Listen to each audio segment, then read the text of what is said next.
인간의 아름다운 예지 암시. 헤르만 헤세 유리알 유희. 헤르만 헤세는 현대 독일 작가들 중에서 아마도 한국의 독자들에게 가장 많이 알려진 사람이 아닌가 한다.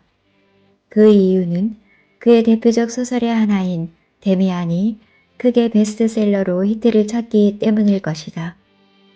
데미안은 1919년 헤세의 나이 42세 되던 해에 시어진 작품인데, 이 소설이 우리나라에서 인기를 얻을 수 있었던 근본 이유는 전쟁을 겪은 젊은이의 고뇌가 자기 성찰의 심각성을 다루었기 때문일 것이다.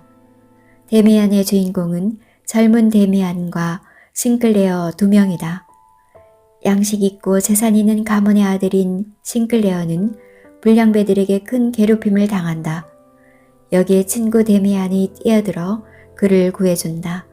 싱클레어는 이 사건을 계기로 데미안과의 우정에 의해 서서히 자아 발견과 자아 성찰을 통한 자아 완성의 세계로 나아간다. 데미안은 어린 싱클레어가 서서히 자아 완성의 길을 찾아 나가는 과정을 그린 내면 소설, 성장 소설이다. 헤세는 우리나라에서 이와 같이 데미안이라는 청춘 고뇌 소설로서 유명하지만 사실 그의 대표적 소설은 유리알 유희이다. 이 소설은 헤세의 정신세계를 대변할 뿐만 아니라 헤세에게 노벨문학상의 영예를 가져다 준 작품이기도 한다. 이 작품에 대해서 얘기하기 전에 그의 생애에 대해서 개관하는 것이 순서일 것 같다. 그는 시정, 짙은 남부독일 출신으로 할아버지와 아버지가 인도에서 포교활동에 종사한 목사였다.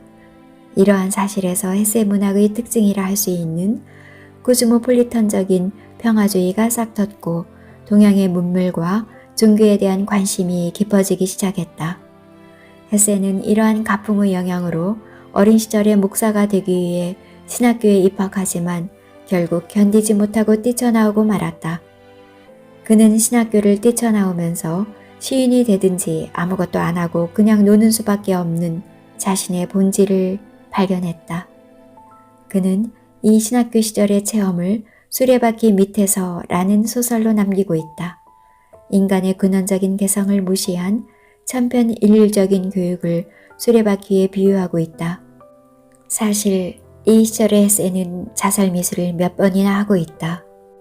신학교를 뛰쳐나온 헤세는 시계공장 직공, 서점원 등을 전전하면서 고학을 하는 동시에 시를 부지런히 써서 드디어 22세 때 첫 시집을 출간했으나 완전히 묵살되었다. 그는 계속 무명 시인으로 떠돌아다니다가 현대 독일 문학의 출판업자로서는 가장 유명한 피셔의 눈에 띄게 되어 출세의 길에 나서게 되었다. 피셔는 현대 독일 서정시인 총서의 제1권에 헤세의 작품을 실을 정도였다.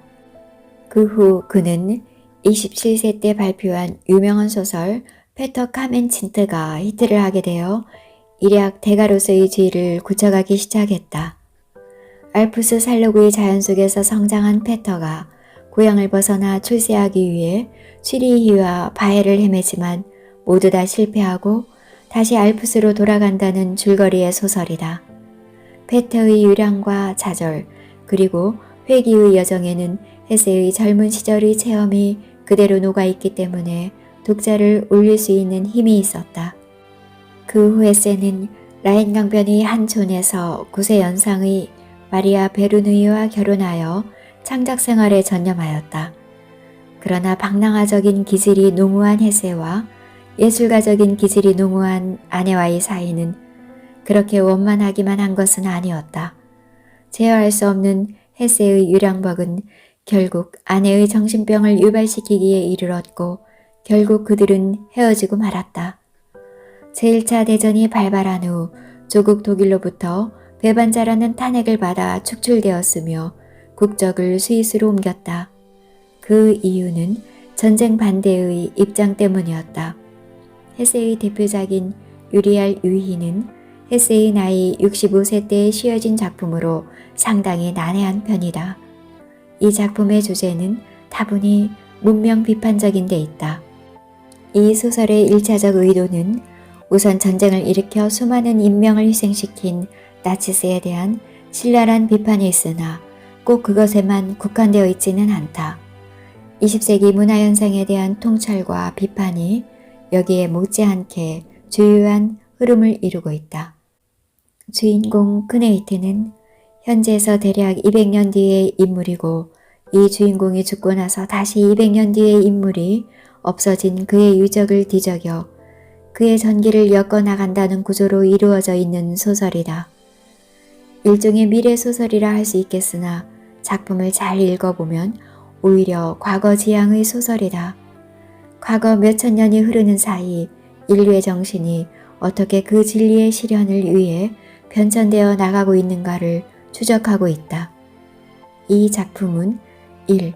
역사적으로 유리알 유의가 어떻게 언제 발생했는가를 다루는 부분과 2. 크네이트의 전기와 3.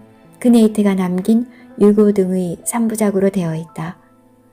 헤세는 순수한 정신의 창조와 유지를 위해서 카스타리엔이라는 가공의 존재를 설정하였는데 이것은 헤세가 생각하는 절대 순수의 존재이다. 이것은 유리알 유의에서 시작하여 음악과 수학을 바탕으로 하고 명상과 그 밖의 고도의 정신훈련으로 보편 예술의 극치를 추구하는 집단체인데 그 공동체의 정신의 증액을 이루는 정신 양식이 곧바로 유리알 유의라는 것이다. 헤세는 명과 암, 선과 악, 혼돈과 질서의 대립 개념이 언제나 인간의 정신 영역 속에 존재하고 있다고 생각하고 있으며 이것은 결국 자연과 인간의 정신세계로 환원된다고 보는데 그것의 결정으로서의 이미지로 이와 같은 공동체를 생각하고 있다. 주인공 크네이트는 어릴 때부터 카스타리엔 교육을 받고 성장한다. 그러나 그는 다른 카스타리엔처럼 이런 정신적 세계에 안주하지 못한다. 그는 자연과 정신의 심한 분열을 느끼고 전국을 유랑한다. 이런 크네이트의 방황과 유랑 속에는 젊은 시절을 유랑과 좌절 속에서 보낸 헤세의 초상이 부각되어 있다.